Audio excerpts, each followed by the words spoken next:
Tudo bem com vocês? Estamos aqui para a primeira live. A gente está com um projeto na UP, onde a gente quer fazer algumas, não digo entrevistas, mas buscar o conhecimento de algumas áreas, de como as pessoas e como as empresas estão se virando depois da pandemia, né? O que mudou, o que está mudando, o que vai ficar de tudo isso que a gente passou por esses 7 meses agora de pandemia, e como que a gente vai ter que lidar com tudo isso. Hoje a gente tem o prazer de estar muito bem acompanhado pelo Dr. Roberto Canelas Leal Neto, grande amigo, onde eu conheci o escritório de advocacia deles numa situação muito interessante e que eles nos ajudaram muito. Então, a primeira coisa, eu recomendo, porque são pessoas extremamente honestas, são pessoas de alto caráter e de muita ética. Então, antes de mais nada, estou recomendando eles, tá?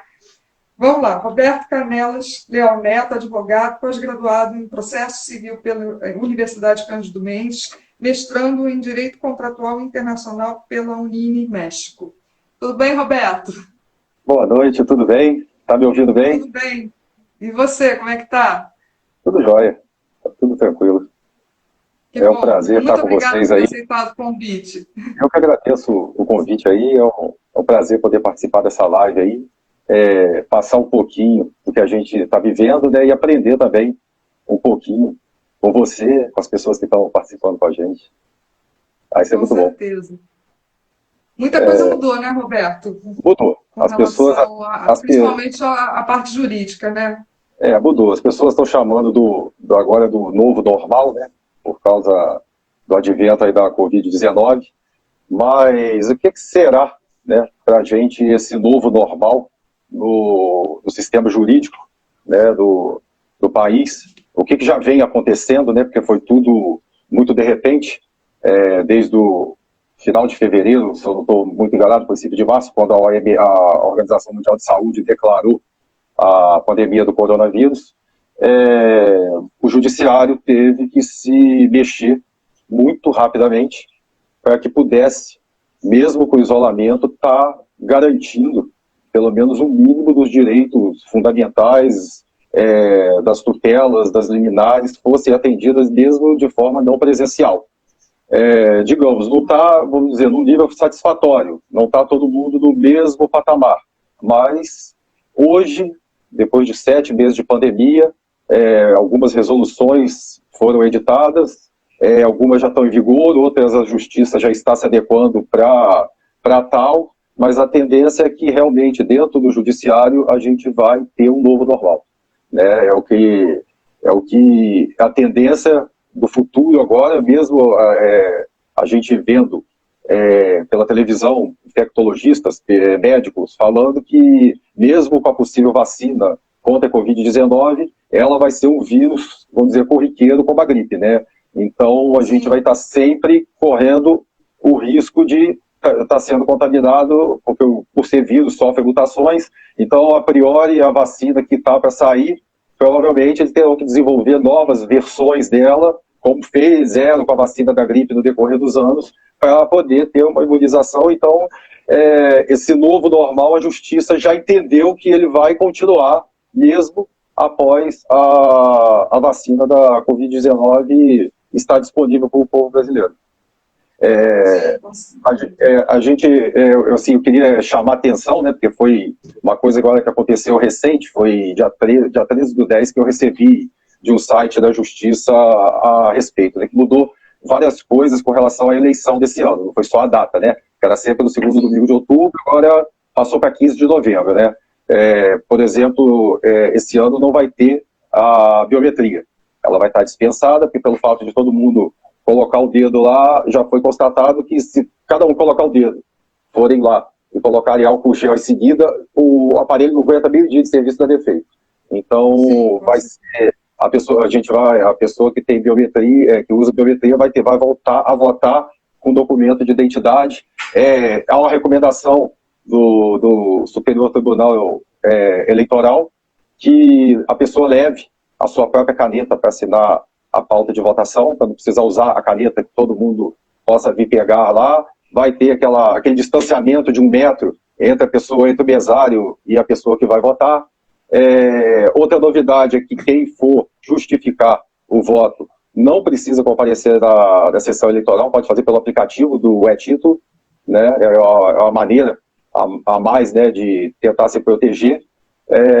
Então, ou seja, está tendo todo um universo por trás dessas coisas que estão acontecendo. Uma modernização, vamos dizer assim, já teria que acontecer, mas agora está tendo que acontecer numa velocidade mais rápida devido à pandemia. Então, esse novo normal, vamos dizer, não tem ninguém que vai escapar.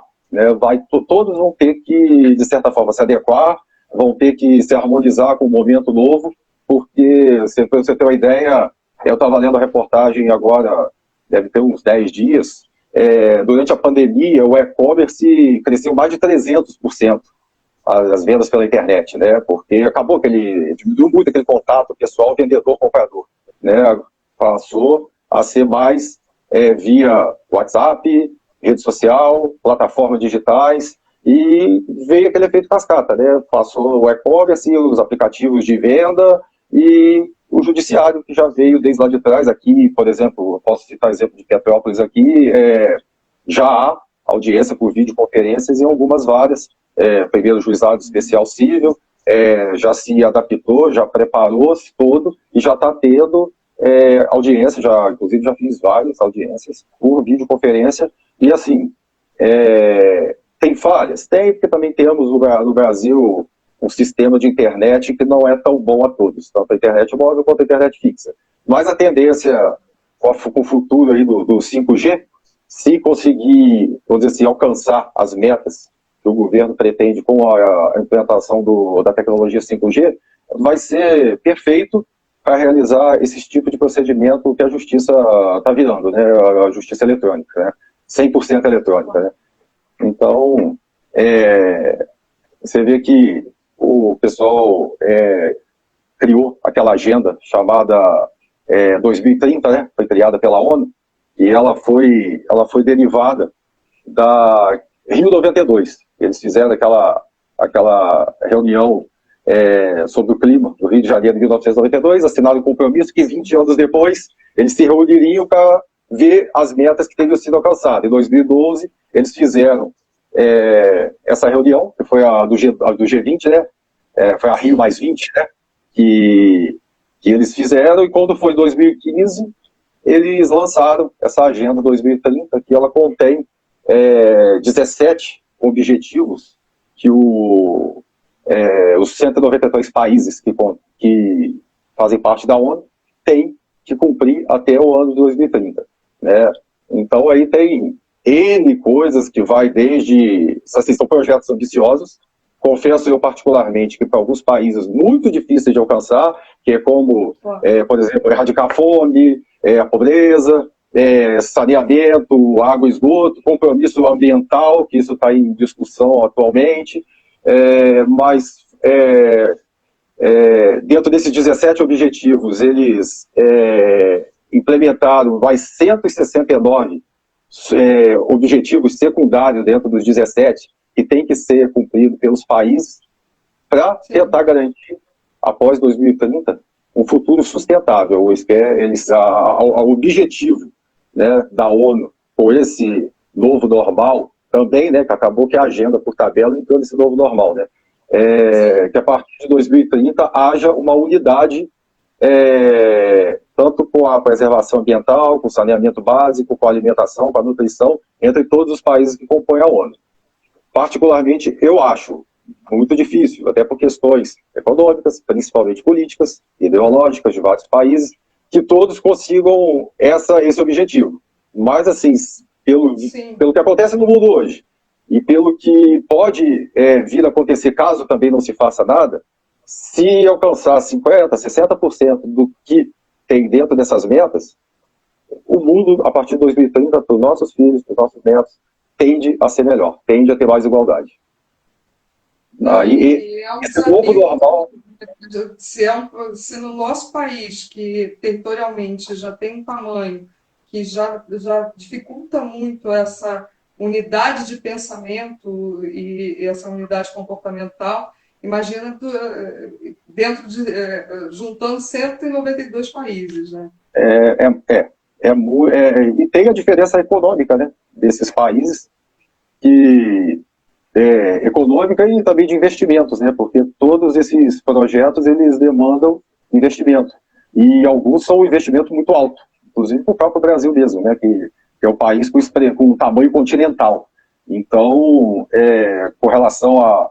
porque a gente vive aqui, vamos dizer assim, no Sudeste, né, eu considero o Sudeste a região sul do país mais privilegiada financeiramente e estruturalmente do que as demais regiões do país. Mas quem vai para a região norte, nordeste, centro-oeste do país, ali, boa parte, né, a diferença social é muito grande. Né? A diferença de estrutura, de cidade, de atendimento na saúde, é muito grande. A diferença é enorme para a gente aqui. Então, para cumprir essas metas aí até 2030, né, eles criaram até a sigla, né, chamada ODS, né, Objetivos Diretos. Eu não me lembro bem o que diz, que é essa sigla ODS, não, mas se refere aos 17 objetivos principais que eles têm para cumprir até 2030. São objetivos ambiciosos. Tomara, né, faço votos para que as coisas funcionem e consigamos alcançar esse patamar aí. A gente tem uma pergunta aqui da Mila, doutor Roberto, que ela está fazendo o seguinte: a tendência é que todo o sistema seja feito por meio eletrônico na Justiça? Eu vou até adiantar alguma coisa que eu ia falar mais para frente. Obrigada, Mila. Valeu. O ministro do presidente do STF e também do CNJ, né, o ministro Luiz Fux, ele lançou agora há pouco tempo a Justiça 100% digital, que está dando poderes para os tribunais, né, e para as varas atuarem de forma 100% digital. Por enquanto, que eu saiba que tem notícia que alcançou isso, é o STF e o TJ do Rio. Tá? A Justiça Civil do Rio já está disponível para atuar no modo 100% digital, ou seja, todo o andamento e atuação processual você tem a opção de fazer ela 100% de forma digital, não terá necessidade de ser presencial. Tem algumas coisas que ainda, em alguns lugares, você vê a extensão da coisa, eu fiz essa semana que passou, junto com um colega, que eu acredito que ele deve estar nos assistindo aí, eu fiz uma audiência trabalhista junto com ele. E a audiência trabalhista, ela tinha 3 testemunhas pelo lado da minha cliente e tinha 2 testemunhas pelo lado da reclamada. Pela plataforma da Justiça, e aquele dia realmente funcionou bem, a internet estava boa, conseguiu-se ouvir o depoimento de todos. E não estávamos todos no mesmo ambiente. Tinha testemunha na cidade de Vassouras, tinha testemunha em Barra do Piraí, tinha testemunha daqui, e nós no escritório, fora a outra parte. Foi uma audiência longa, eu até confesso que é uma das mais longas que eu fiz, foi 2 horas e 5 minutos de audiência. Mas funcionou perfeitamente. É uma contraprova que esse 100% digital, ele veio para ficar.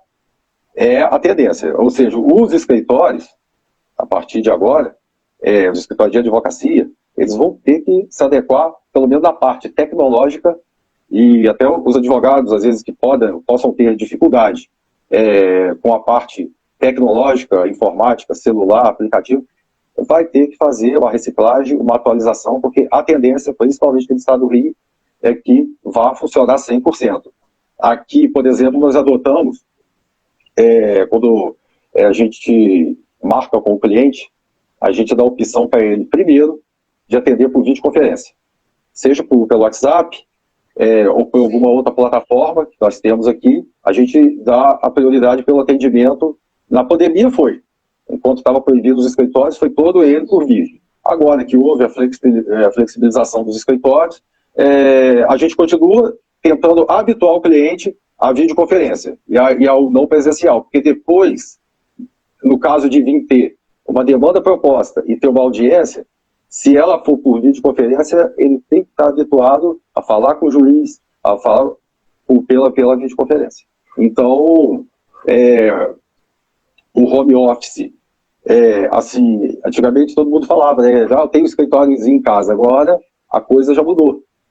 Muitas pessoas tiveram que montar uma certa estrutura em casa também, eu tive que montar, para poder atender a demanda das pessoas durante a pandemia e agora no flexibilização, no pós-pandemia, porque a maioria, como eu disse, dos clientes a gente continua atendendo por videoconferência. Aqueles clientes que dominam um pouco mais a tecnologia, ainda se você consegue que eles te mandem a documentação necessária escaneada, ou pelo próprio aplicativo, há aplicativos de scanner, há pessoas que têm o próprio scanner em casa, escaneia, já te manda o documento em PDF. Às vezes você quase não tem mais contato com o cliente, a não ser desse jeito que igual nós estamos aqui agora. Mas presencialmente, aqueles que dominam mais a tecnologia, você quase já não tem mais contato. Já está havendo essa adaptação. Entendeu? Então, E isso leva a um comportamento mais sustentável também, né, doutor Roberto? Também, porque e mais assim, não gerando tanto papel, né? Nem tanto papel, porque os processos hoje são eletrônicos, né? Aqui no estado do Rio são todas as vagas, federal, trabalhista, civil, todos eles eletrônicos. Então, a gente, por exemplo, aqui, nós adotamos a nuvem, e cada cliente tem sua pasta na nuvem como se fosse um arquivo de papel. Só que fica tudo guardado dentro da nuvem. E a gente, quando vamos fazer audiência, quer seja por videoconferência, quer seja presencial, porque antes da pandemia o processo já era eletrônico, bastava você levar um tablet com você, ou um laptop, no caso, ou se não quisesse levar nenhum dos dois, o próprio computador que fica na sala de audiência, você tinha acesso ali, você entrava com a senha, e você acompanhava todo o processo ali sem precisar dispor de papel, impressora. Realmente aquilo, uma das metas da ONU, né, que é o desenvolvimento sustentável. Então, os escritórios vão ter que se adequar a essa era digital, a esse novo normal, a esse tipo de atendimento ao cliente. Claro que vai existir as exceções, que vai ter que ser presencial, porque uma pessoa não consegue dominar, não tem o celular, que às vezes tem esse tipo de acesso. É evidente que ainda por um tempo vai ter. Mas no futuro, eu acredito que a pessoa vai ter essas duas opções. Ela vai poder ter o presencial, mas com relação ao judiciário, a minha impressão que eu tenho, pelo que eu vejo os ministros do STF falar, os ministros do STJ falar, os juristas falarem, é que, além dos processos digitais, os procedimentos também serão 100% digitais. A presença nossa em fórum vai ser bem diminuída.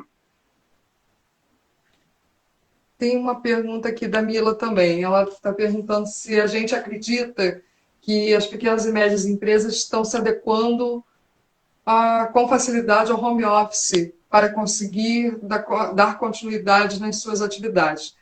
Bom, Mila, a nossa empresa aqui, a Up Solution, ela é considerada uma empresa de pequeno porte, mas a gente está todo mundo home office praticamente. A gente tem alguns pontos que a gente faz guarda de documentos, né?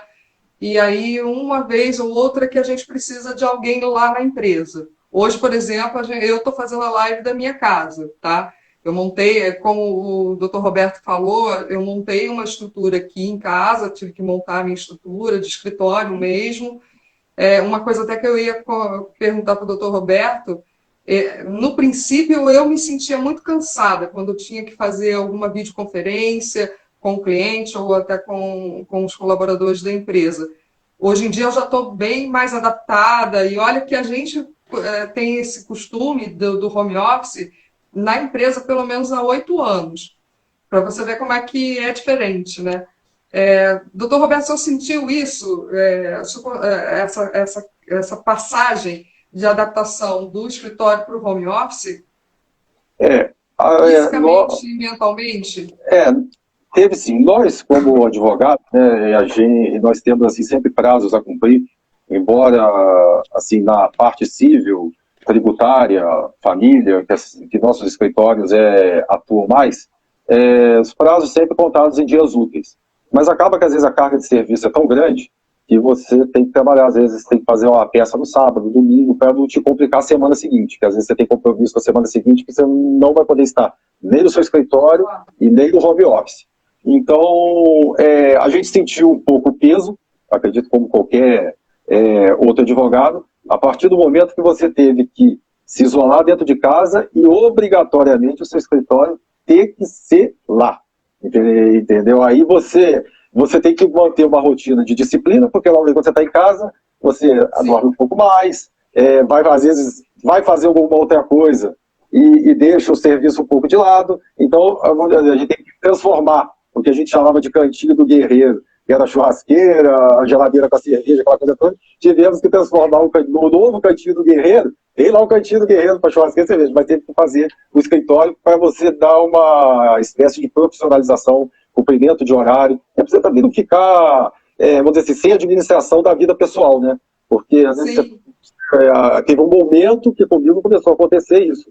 Eu estava deixando de fazer coisas para mim, porque eu estava fazendo outras coisas, e na hora que eu tinha que fazer coisas para mim, eu tinha que fazer meu trabalho.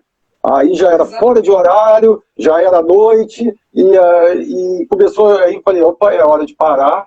Aí eu falei com a minha esposa, vamos fazer um canto, e ali é como se fosse o nosso escritório lá no centro. A gente vai parar, vai trabalhar ali de tal horário a tal horário, e depois a gente vai fazer nossas coisas, porque estava acontecendo aquela mistura. Então, no início, realmente, a gente sentiu muito, como você perguntou. Mas, até mesmo pelo fato de estar acostumado a fazer isso, mas era esporadicamente em casa. Quando se tornou uma obrigação por causa do isolamento social, aí realmente a gente sentiu um pouco o peso, mas foi aquilo que eu já havia mencionado anteriormente, né? A gente se adequou, né? A gente se harmonizou a esse novo normal e agora está fluindo direitinho.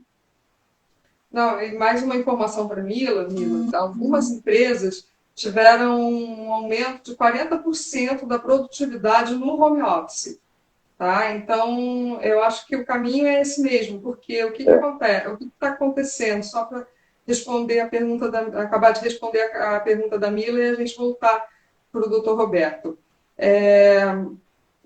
A gente está se estressando menos em alguns aspectos. Depois que a gente acostumou com a pandemia, né, que foi um estresse muito grande no início, depois que a gente acostumou com a pandemia, a gente começou a ver quais eram as vantagens de não pegar ônibus, de não pegar um transporte, o tempo que a gente perdia de ir para a empresa e voltar para a empresa, voltar para casa. Então, tudo isso está fazendo com que as pessoas tenham uma melhor produtividade, uma melhor concentração. É claro, tem casos que são complicadíssimos, né? Tem que dividir o tempo com as crianças, né? Quem tem crianças em casa tem que dar atenção, elas também estão estudando em home office, mas parece que a tendência vai ser realmente o home office, com certeza. Até porque vai ficar mais barato, entendeu? Economicamente bem mais barato o home office, você não vai gastar tanto combustível, tanto passagem de ônibus, tanto alimentação fora de casa, igual você estando em casa. Economicamente também é melhor. E produtivamente, eu senti que foi, a princípio, nem tanto, mas depois que houve uma organização do tempo, do trabalho, a produtividade no home office ela é maior do que fora do que no escritório normal do dia a dia. Sim, o Luciano está até comentando exatamente isso. Obrigada, Luciano, por estar assistindo a gente. Então, doutor Roberto, a tecnologia digital no judiciário afeta os direitos constitucionais? Essa daí era uma grande questão e que no início da pandemia foi muito questionado pela imprensa, pelas pessoas, por clientes nossos também. Como é que fica se eu precisar de uma internação hospitalar de urgência? Como é que fica porque a princípio, quando a pandemia da Covid-19 começou, deu a entender que parecia que as pessoas só morriam de Covid-19, não tinha outros tipos de doença, né? Parecia que ninguém morria mais de infarto, nem de outros tipos de doença. Não que eu esteja minimizando a Covid-19, não isso, mas com relação aos direitos fundamentais. Hoje, por exemplo,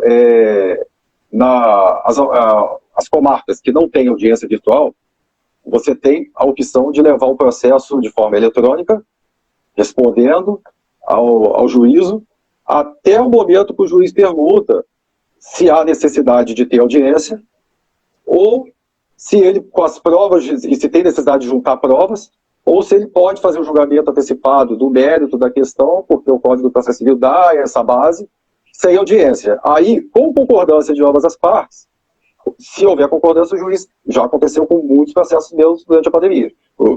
Os processos foram julgados sem sequer ter audiência, com concordância das duas partes. Se alguma das partes não concordarem, eu tenho rol de testemunhas para juntar, eu preciso da audiência presencial, o juiz, obedecendo o princípio constitucional do contraditório, da ampla defesa, ele suspende o processo e manda aguardar o momento, ou que vai ter audiência por videoconferência, como foi essa do Justiça do Trabalho, ou manda aguardar ou voltar às audiências presenciais do fórum. Aí, para poder ouvir as provas testemunhais, as demais pessoas que têm que ser ouvidas. Então, como está sendo amadurecido essa parte da justiça 100% digital, e o TJ do Rio foi o primeiro a abraçar isso, eu acredito que nós, aqui do Rio de Janeiro, já saímos na frente, e em breve nós vamos ter esse tipo de estrutura que não vai precisar de peticionar o juiz para suspender um processo por causa de ter que ter audiência presencial. Vai ter audiência, mas vai ser audiência da mesma forma que nós estamos conversando aqui agora. Vai entrar todos na mesma sala, como se estivesse na frente do juiz, e vai cada um prestar seu depoimento e o princípio constitucional também da celeridade processual, do contraditório, da ampla defesa, da duração razoável do processo, isso tudo não foi afetado. Tá? Foi muito bem administrado pelo judiciário durante a pandemia, isso aí. Então, não teve, assim, que eu tenha conhecimento de nenhum direito fundamental violado, e nenhum direito constitucional violado por causa da pandemia. Inclusive, tive clientes que teve necessidade, eu quero até destacar aqui, teve necessidade de tutela de urgência para operar doença grave, e que o juízo aqui de Petrópolis, da Fazenda Pública, em 24 horas citou o município dando prazo de 15 dias para eles realizarem a cirurgia. Em 24 horas estava citando a prefeitura. Então, quer dizer, em nenhum momento, pelo contrário, funcionou de forma perfeita. Então, a tecnologia digital ela não vem para restringir direitos, ela vem para poder melhorar a acessibilidade aos direitos, fazer com que eles fluam de forma mais rápida. Eu acho muito importante a parte digital, porque às vezes tem pessoas que podem ter dificuldade até de locomoção, alguma coisa nesse sentido, e tudo estando digital, você pode fazer até um BO digitalmente hoje em dia, Pode. Então eu acho que isso aproxima a justiça, do cidadão, É uma atitude de criar cidadãos para o nosso país, com certeza. Assim, o medo todo que a gente tinha, a justiça parou, há casos e casos, tem lugar que realmente a justiça está andando muito lentamente durante a pandemia. Eu tenho casos aqui fora de Petrópolis que está acontecendo isso em algumas comarcas, demorando demais para, às vezes, ter uma decisão. Às vezes a pessoa que está dependendo de um auxílio-doença, que está com a doença grave, está demorando uma eternidade para o juiz. Mas aí são particularidades do local que está proposta a ação. Aqueles que se anteciparam aos fatos, as comarcas, as varas que se anteciparam aos fatos e correram para se adaptar à pandemia e a essa tendência de novos tempos, está indo de vento em popa, está fluindo direitinho. De todas as varas, qual que o senhor acha que é mais difícil, ou mais difícil não, mas que vai demorar mais a se adaptar ao digital? Olha, eu vou tirar por base, tá? Eu vou tirar por base o que noticiou-se e vou tirar por base nossa cidade. O que noticiou-se? Que durante a pandemia, a justiça que menos produziu foi a Justiça do Trabalho. Tá? Isso não é eu que estou falando, não é opinião minha. Isso está nos sites jurídicos todos aí. Foi a justiça que menos produziu, foi a Justiça do Trabalho. Aqui em Petrópolis, a justiça que menos produziu, ao meu ver, pelas demandas que nós temos aqui, também foi a do trabalho. Foi a que menos teve andamento. Seguido de perto ali pela federal. Agora, a civil, assim, foi como se tivesse, assim, não estou falando de resultado processual, se foi procedente, se foi condenado, não foi. Mas em andamento processual, da parte civil, tanto aqui no centro quanto em Itaipava, não tenho nada para reclamar. Era como, tá andando como se fosse a época que era presencial. Entendeu? Tá o trâmite normal. Tá, é engraçado, né? Eu tinha a impressão que a da família que seria a mais difícil, né, de se adaptar. Não, Estranho, né? não, aqui é da família, inclusive eu tive vários julgamentos durante a pandemia, de fixação de pensão alimentícia provisória, tive procedência até para impedir um pai de visitar a filha aqui em Petrópolis, que o pai mora em Campo Grande do Rio, e na época Campo Grande do Rio era um dos bairros mais afetados pela Covid-19. E o pai saía do Rio e vinha para Petrópolis, aí quando estava aquela barreira sanitária impedindo a entrada de gente de fora aqui, o cara deixava o carro na casa do alemão e pegava o táxi de Petrópolis e entrava dentro da cidade. Nós conseguimos comprovar isso tudo, o juiz suspendeu a visita dele por 120 dias e colocou a visita dele com hora marcada por videoconferência, igual nós estamos aqui agora. E você me pergunta, funciona? Funciona. Ele só não fazia a visita pelo Instagram, fazia por Skype. A vídeo com a filha dele. Mas via e falava com a filha todo dia com horário marcado. Então, a vara da família andou perfeitamente. Dentro do possível, daquilo que poderia ser feito da forma digital, funcionou direitinho. Então, vamos dizer, o digital, ao invés de afastar, está aproximando as pessoas. Está aproximando. Está aproximando. Muito bom. Eu mesmo, da minha própria família, que não são daqui, né? São de Paraíba do Sul, Três Rios, outros de Minas Gerais. Uma boa parte desse tempo de pandemia a gente se falou pela tecnologia, né? Por videoconferência. E também funcionou muito bem. Então eu bato naquela tecla de novo que eu tinha falado. As pessoas vão ter que se adequar de um jeito ou de outro, senão vai ficar para trás. Com certeza. Eu também não sou daqui não, eu sou de São Paulo, eu sou de Campinas, né? Então a minha família está toda lá, eu só tenho 2 irmãs aqui de família mesmo, né? Então, e mesmo o meu aniversário, por exemplo, a pandemia estava pegando firme mesmo, que foi em maio, a gente fez no auge. A gente se reuniu pelo WhatsApp. O meu foi em agosto e também fui parabenizado pelo WhatsApp. Não pôde vir ninguém para cá e nem pude sair daqui. A Mila está perguntando, devido à pandemia, você acredita que os magistrados estão mais sensibilizados concedendo tutelas de urgência no intuito de ajudar a população? Olha, eu acredito que não. Tá? Eles seguem o princípio que do direito a gente chama do livre convencimento do magistrado. Tá? Se ele tiver convencido, como foi o caso que eu citei para você minutos atrás aí, da internação da cliente que precisava de uma cirurgia com urgência, se ele se convencer com as provas que é passível de tutelar, ele vai conceder. Agora, se ele entender que não é, ele também não vai dar. Entendeu? Não, com relação a isso aí, nem melhorou, nem piorou. Continua igual era antes, até porque o Código de Processo Civil continua a mesma coisa. Teve a lei da pandemia e tudo, mas não modificou com relação à tutela e liminares, nada disso. Então, a parte de tutelas e liminares, os juízes continuam arbitrando ou não, levando em consideração os mesmos pressupostos antes da pandemia. Isso é interessante, né? Porque você não muda o teu comportamento de juízo, né? Ele não vai mudar o comportamento dele com relação ao entendimento das leis. Né? É claro que para algumas decisões, nem vou dizer que sejam só liminares, né? É claro que eles vão levar em consideração a pandemia, como foi o caso, você estava falando do direito de família, está acabando hoje, né? Dia 30, não sei porque eu não vi jornal hoje, se prorrogaram. mas a lei temporária da pandemia está terminando hoje, e até a data de hoje não poderia prender por dívida de pensão alimentícia o alimentante do menor, né, da prisão domiciliar.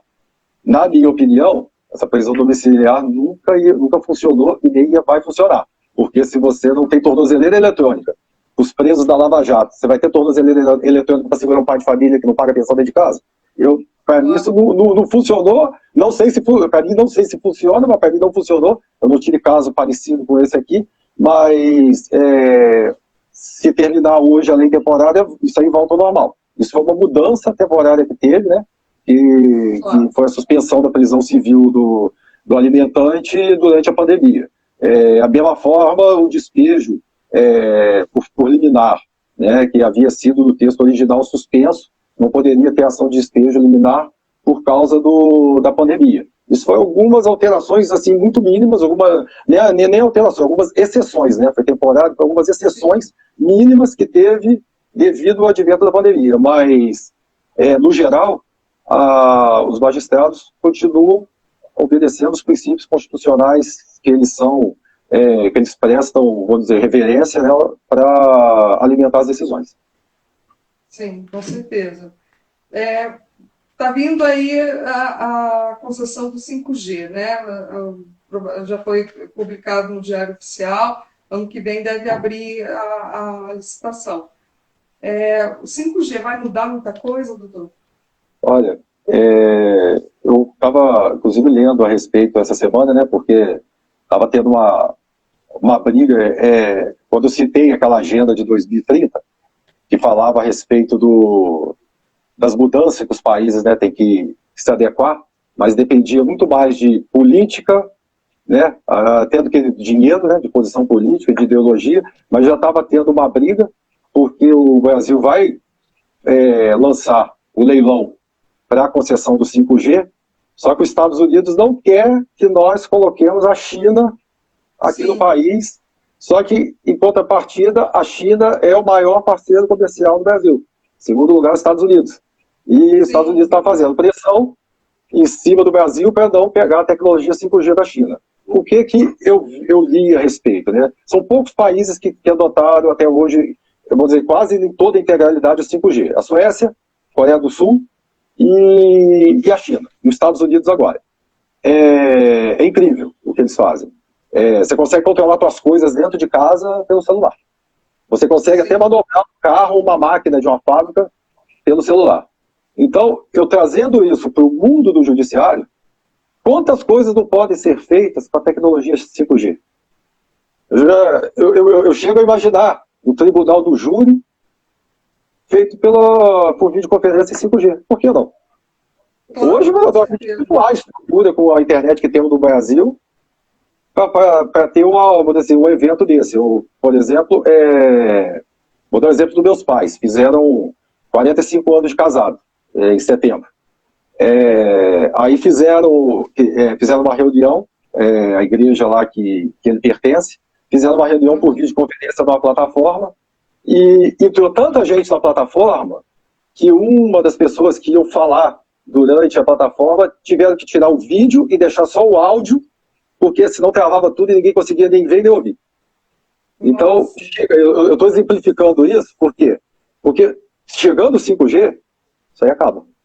Entendeu? Agora, é claro, não é simplesmente chegar o 5G, não é todo aparelho que vai pegar 5G de celular, não é todo computador que vai pegar 5G, vai ter que ter também uma renovação tecnológica nas casas, nos escritórios, nas empresas, vão ter que ter uma renovação tecnológica todinha, né, e obedecendo, subordinado à Lei Geral de Proteção de Dados, né, que é a coisa novíssima, né, aqui no Brasil. A China já é bem mais adiantada com relação a essa parte de proteção de dados, e aqui o Brasil, como começou agora, vamos dizer assim, engatinhar nisso, quando o 5G chegar aqui o ano que vem, o Brasil já tem que estar num patamar mais elevado com relação à mídia digital, a dados digitais, para a internet ela entrar para ajudar, né? E não para atrapalhar, a intenção não é essa, não para atrapalhar ou para atrasar o andamento tecnológico de tudo aqui.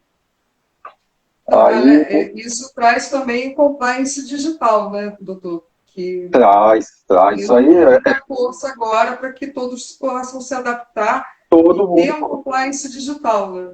É, eles já estavam, inclusive, eu estava lendo a respeito desse leilão que a Anatel vai fazer, né, a respeito do 5G, e eles estão querendo vincular a empresa que pegar, por exemplo, São Paulo, a cidade, capital, para implantar o 5G, ela está obrigatoriamente ela está obrigatoriamente adjudicada a implantar o 5G do Nordeste também. Porque quando faz esse leilão, né, essas empresas multinacionais fazem um estudo, aí vai ver que a renda per capita aqui do Sudeste é uma, lá do Nordeste é outra. Mas não adianta você querer falar, trazendo para o mundo jurídico, o juízo 100% digital do Estado do Rio, do Estado de São Paulo, e lá no Maranhão você não ter, porque a internet lá é 3G. Entendeu? Sim. No, então, vamos dizer, é o mesmo raciocínio que eles estão usando para o saneamento básico, né? Exatamente, é isso aí, o mesmo raciocínio do saneamento básico. Acredito até eu que eles vão, de certa forma, editar, dentro desses objetivos da Agenda 2030, eles vão editar alguma norma a ser cumprida com relação às regiões mais pobres no interior de cada país. Porque você implantar determinados serviços ou prestação de serviços no local onde o dinheiro já corre por natureza é fácil. Eles vão ganhar dinheiro fácil. Agora, você colocar, por exemplo, uma internet 5G numa aldeia indígena, numa cidade que fica bem no interior da Amazônia ou do Pará, sim, que às vezes o acesso é só por barco, é difícil, é muito trabalhoso. Então, eu achei bem inteligente, não sei se foi o ministro da Economia ou se foi da Ciência e Tecnologia, que vinculou isso. Aonde for leiloado um local que, vamos dizer assim, um local rico, né, de renda per capita alta, vai estar vinculado a ter que implantar no local onde, teoricamente, não teria acesso tão cedo a esse tipo de tecnologia. Se conseguir na prática fazer isso, aí o Brasil, em parte de tecnologia, decola. Aí o judiciário vai junto. Porque onde tem dificuldade para você acessar uma audiência virtual, você já não vai ter mais. Claro, com certeza. Doutor, só um minuto, eu vou responder uma outra pergunta da Mila aqui. Claro. Mila, o que acontece? Com todas as medidas que o governo tomou, a maioria não chegou nas empresas. A ajuda para as empresas em si, principalmente pequenas e médias empresas, a gente não conseguiu ter acesso, tá? Primeiro porque as linhas de créditos que foram abertas, elas estão chegando para a gente muito caras, tá? Os juros do governo são baixos, mas vai rolando juros sobre juros sobre juros e a gente está chegando. Quem consegue ter acesso está tendo uns juros muito altos. Com relação às pausas de contrato de trabalho, realmente ajudaram bastante, né? Nesse meio tempo que a gente levou para se adaptar, onde as vendas foram lá para baixo.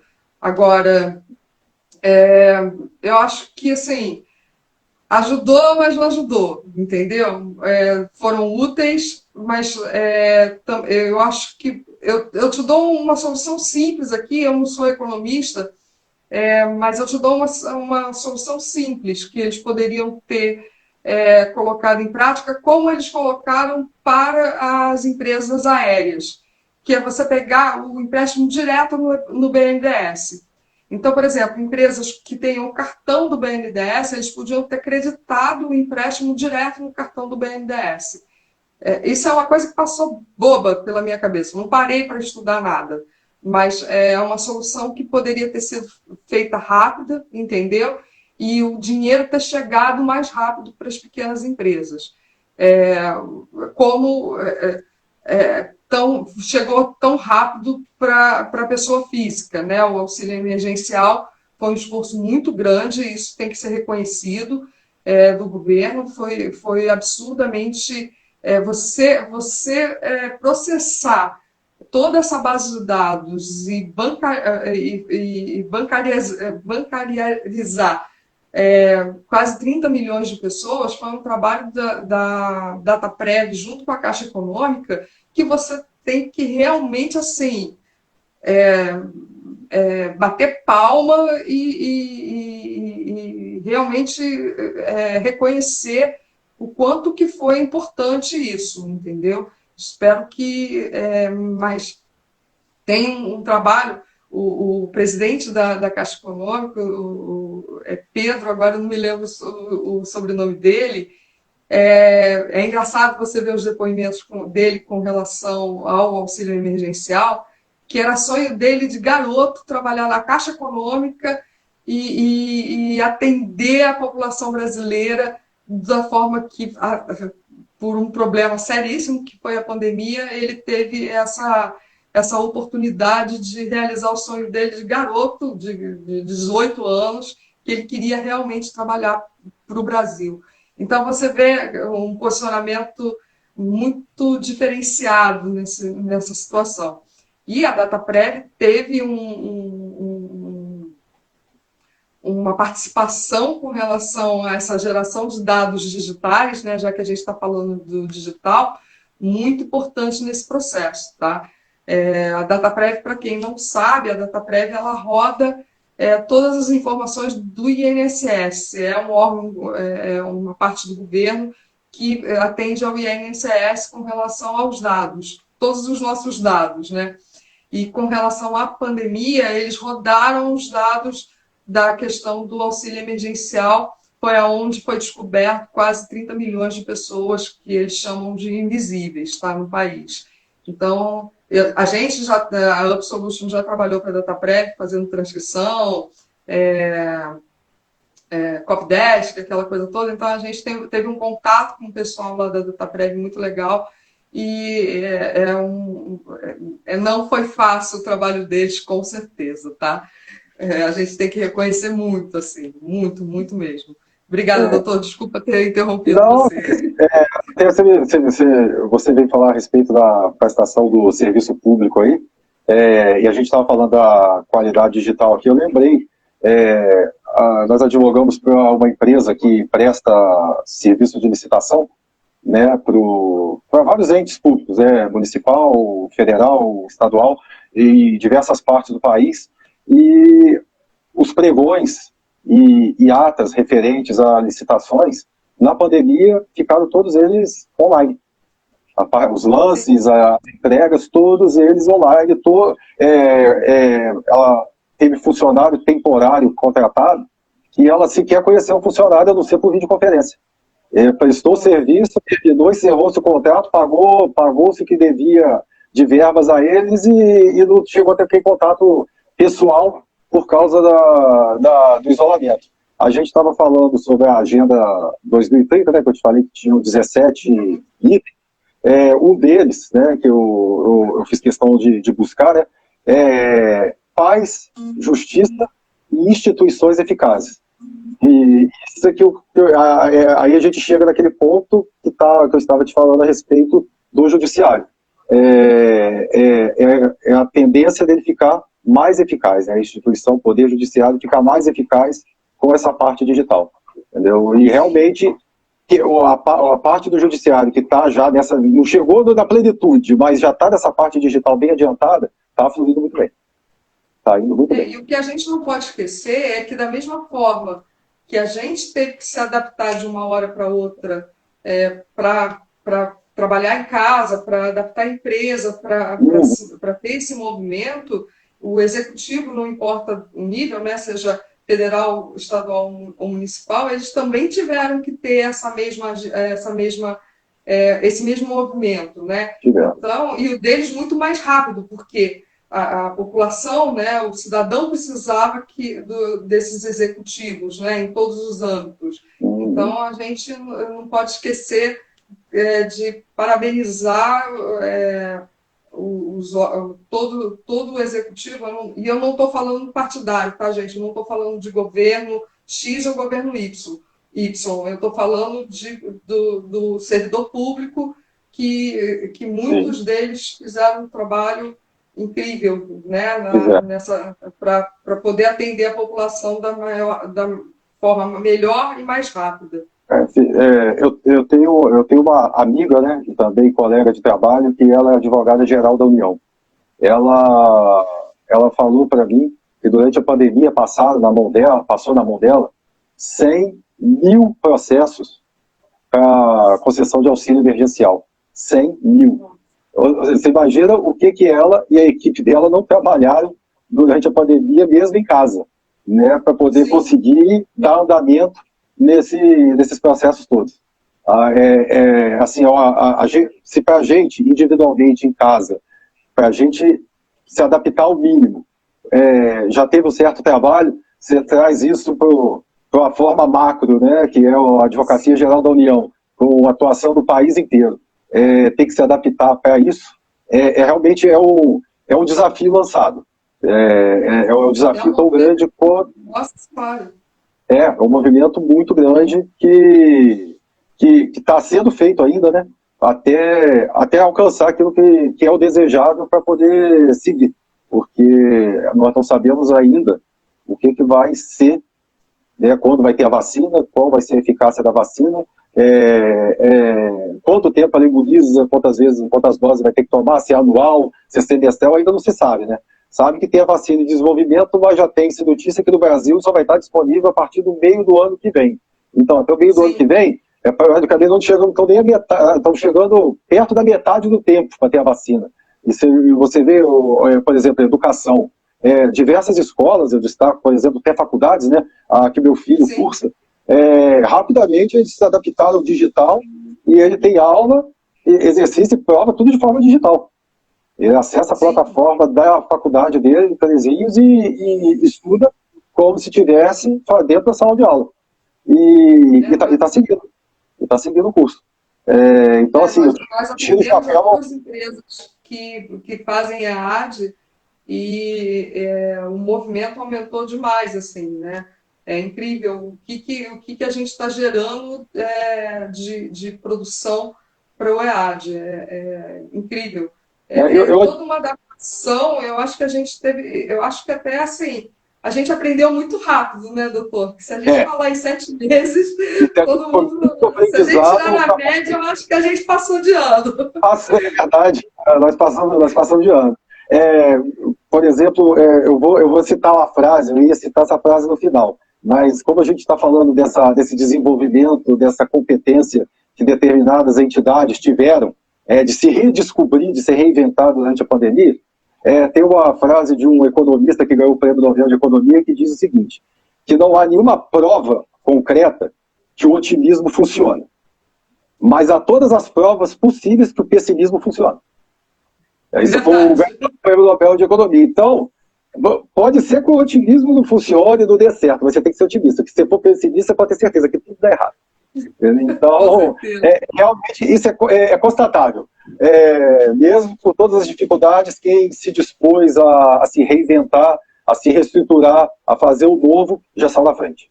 Já está na frente. Isso serve tanto para escritório de advocacia, empresas e pessoas e vendas. Quem se adaptou a isso, a gente nunca tinha, a gente ouvia falar, por exemplo, o caso de supermercados, né? Só aqueles supermercados, vamos dizer, mais, no termo popular, chiques, né? Que entregavam compra em casa para os clientes. Durante a pandemia, praticamente todos, até desenvolveram aplicativos para você fazer sua compra pelo aplicativo, paga com o cartão e eles entregam em casa. Aqui, a própria foi no supermercado. Existe um aplicativo em São Paulo, doutor, que você contrata, entre aspas, contrata uma pessoa e ela vai no supermercado fazer aquela compra para você. Então, se aquele produto que você pediu não tem, ela te liga e pergunta, olha, não tem esse, vai substituir por tal, e depois entrega na sua casa. Quer dizer, novos serviços foram criados, né, durante essa pandemia, né? Eu sei assim, a pandemia veio mostrar para a gente diversas faces, né? veio desenvolver na gente os maiores medos, né? Quem não tem medo de pegar a Covid, entendeu? Até os que discursam que ela não existe, eu duvido que não tenham medo de ficarem doentes, né? Vem trazer o aprendizado das pessoas terem que se ajudar, né? Vem trazer o aprendizado para nós que precisamos inovar, né? Precisamos mudar antigos hábitos, precisamos entrar numa nova era, num novo tempo. E assim, eu acredito que com vacina, sem vacina, esse caminho que entrou para o judiciário é um caminho que não vai ter volta. Ele vai prosseguir. Ele vai seguir o caminho da tecnologia, como qualquer país que almeja ser país de primeiro mundo faz, né? Tanto que a tecnologia 5G saiu primeiro para os países mais ricos, né? Foi para a Suécia, foi para a China, foi para os Estados Unidos, foi para a Coreia do Sul, países que têm economia mais forte. Então, eu acho que o caminho é esse, e eu estou muito confiante. Continuo confiando muito na justiça, no direito, entendeu? Temos uma Constituição que fez 30 anos, uma Constituição nova, né, perto de outros países, mas que ela é uma Constituição que garante ao povo, ao cidadão, muitos direitos. Inclusive, eu sempre pensei, né, e pessoalmente sempre defendi, que na grade curricular escolar, né, do ensino médio, deveria ter uma noção, pelo menos aulas de introdução ao estudo da nossa Constituição. Porque você consegue fazer que cresçam pessoas que tenham opinião formada a respeito de determinados assuntos, que às vezes a pessoa tem uma opinião e às vezes não sabe que a Constituição não permite aquilo. Igual você vê muitas pessoas dizerem: no Brasil tinha que ter pena de morte, no Brasil tinha que ter isso. Se a pessoa tivesse um mínimo da instrução da Constituição, igual, por exemplo, o americano tem, né, o cidadão americano tem, o brasileiro saberia. Não há possibilidade de você ter prisão perpétua aqui, não há possibilidade de você ter pena de morte.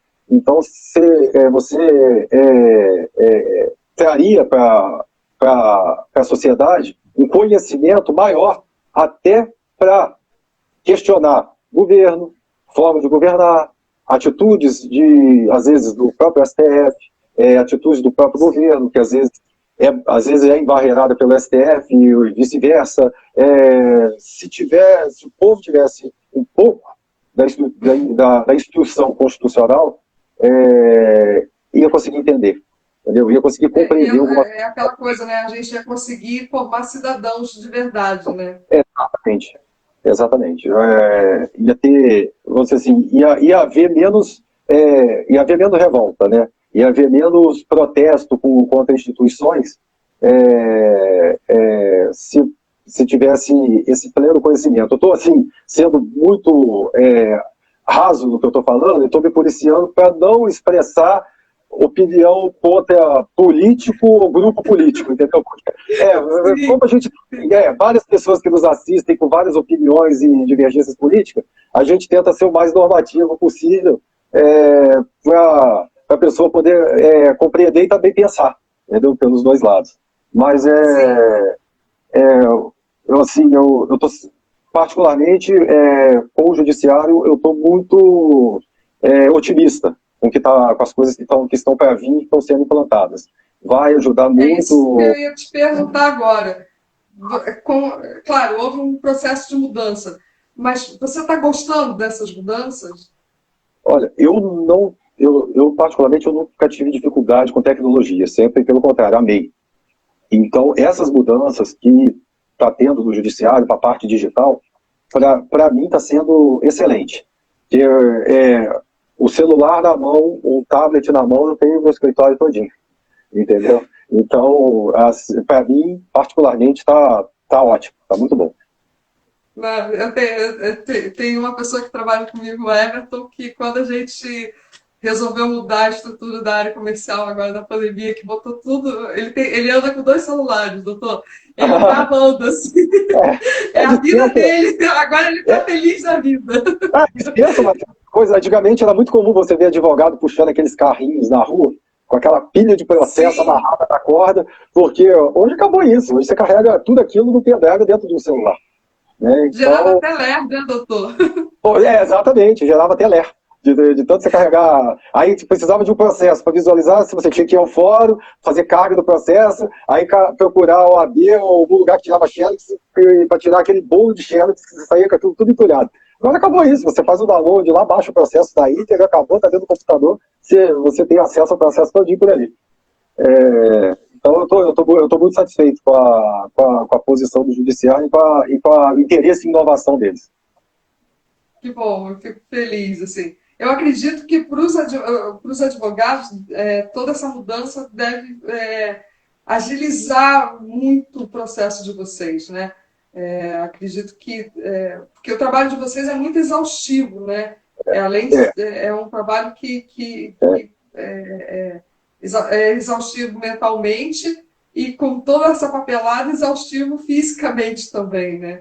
Então, eu, eu, eu assisti. eu acho que acaba fazendo, proporcionando para vocês uma melhor produtividade, né? Eu acompanho muito e confesso, assim, particularmente, que sou fã do ministro Barroso. E ele disse que quando ele assumiu a cadeira no STF, ele tinha, sob a responsabilidade dele, 8.000 processos. E que 6 anos depois, ele tinha 4.000. Aí ele até brincou, porque a gente, na entrevista dele, ele estava discutindo sobre a judicialização da vida. Né? Tudo na vida, hoje, praticamente, se não tem esse entendimento, vai resolver no judiciário. Né? Então, realmente, a vida ela foi judicializada. Então, ele falou que vai desde as coisas mais importantes até as coisas mais fúteis.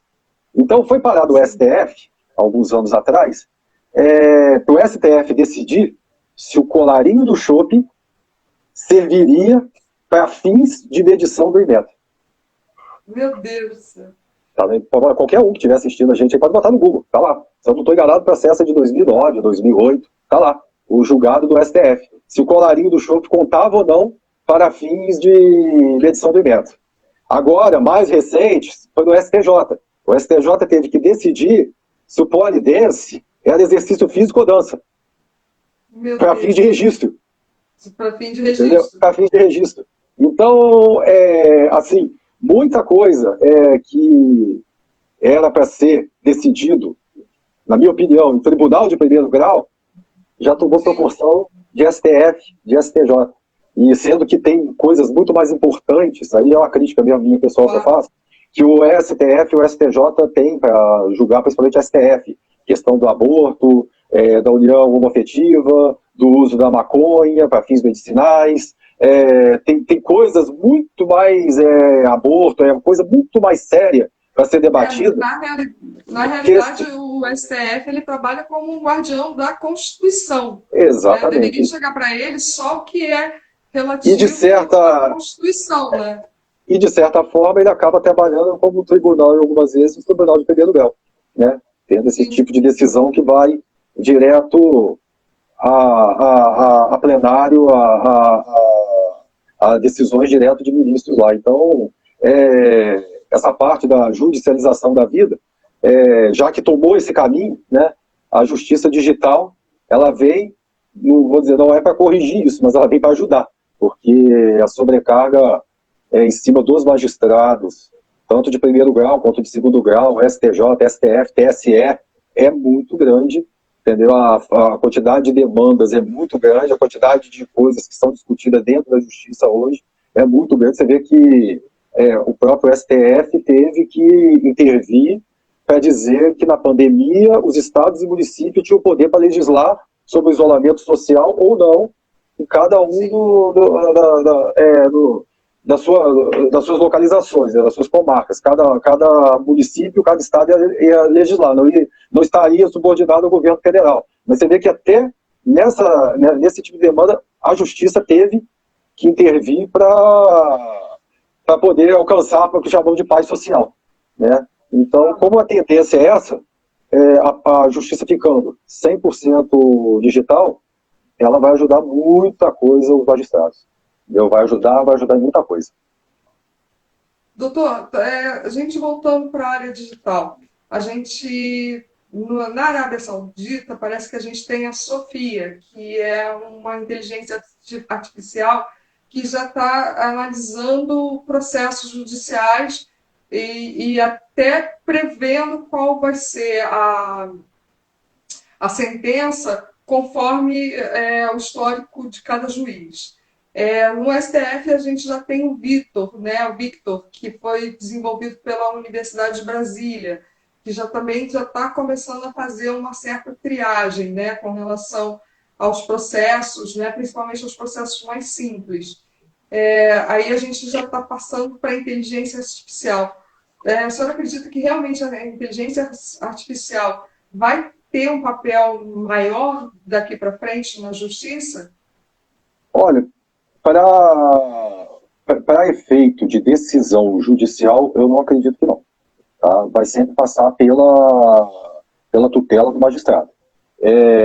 A inteligência artificial, vamos dizer, hoje, ela ajuda a nós, vou virar aqui que estou pedindo para me virar aqui.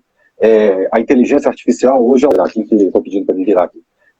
A inteligência artificial hoje ela ajuda muito a gente com relação a pesquisas exatamente daquilo que já foi decidido pelos tribunais a respeito de determinado assunto. E para isso aí está perfeito. Agora, nem sempre a decisão de um tribunal ou de um juiz a favor ou contra significa ou influencia pode influenciar ou não, mas não significa que o magistrado que está julgando aquele determinado pedido vai julgar igual aquela citação que você colocou dentro do processo que o outro magistrado, o outro tribunal decidiu. Aquilo ali é só como uma forma de embasar, é uma forma de você, assim, dar uma luz para o magistrado que outros tribunais têm decidido dessa forma. Mas ainda vai prevalecer o livre convencimento do magistrado. Se ele achar que naquele caso que ele está julgando ali pode aplicar a decisão igual aquela que você citou, no caso ali da inteligência artificial, do digital, perfeito. Mas se ele achar que não se aplica, ele vai explicar os fundamentos de por que não se aplica e não vai dar. Entendeu? Então,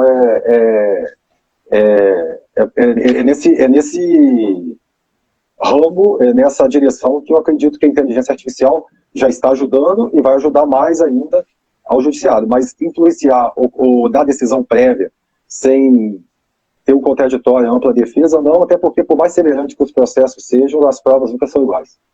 Sempre tem uma diferença de uma demanda para outra. Entendi. Com relação voltando na tecnologia 5G, o senhor acredita que em quanto tempo o Brasil consegue ficar 100% digital? Qual a sua estimativa? Olha, quando o ente público ele coloca a leilão para privatizar esse tipo de serviço, normalmente é de praxe ele estabelecer um cronograma de tempo para ele ser implantado 100%, entendeu? Em todo o território nacional. Talvez até visando um tempo mais curto, eles tenham amarrado esse tipo de negociação. Quem ficar com São Paulo vai ficar com o Nordeste também. Vai ter que fazer os dois. Então, porque, assim, tratando-se de Brasil, né, sempre tem as exceções à regra, né? Você coloca determinado tempo, aí depois entra um aditivo aqui, um outro aditivo ali, um caso fortuito, força maior ali, e às vezes não sai, às vezes naquele tempo final que foi pactuado lá no início. Então, o que a gente torce é que seja o mais rápido possível, porque de nada vai adiantar o Rio de Janeiro, igual eu falei, ter o seu primeiro juízo ser 100% digital se os outros não forem 100% digital, porque só vai servir para quem advoga só dentro do estado do Rio. Nosso escritório, como tem algumas demandas fora do estado, não vai adiantar o 100% digital aqui, a gente tendo que atuar fora do estado, em outros lugares que não são 100% digital. Então, o que eu torço é para que o 5G venha e venha de forma rápida para todos, porque aí, beneficiando a todos, está beneficiando todo mundo, inclusive daqui e de outros lugares, de outras regiões do país. Aí, havendo a uniformidade, aí vem o prático, né? Vem a facilidade com isso aí para operar o direito. Com certeza. Você quer dar as suas considerações finais? Porque eu acho que a gente já tem uma hora que a gente está conversando aqui. Eu nem percebi o tempo passar. Não. Eu queria agradecer, primeiramente, seu convite, tá? Me senti muito honrado, satisfeito. Coloco minha disposição para futuras reuniões, tá?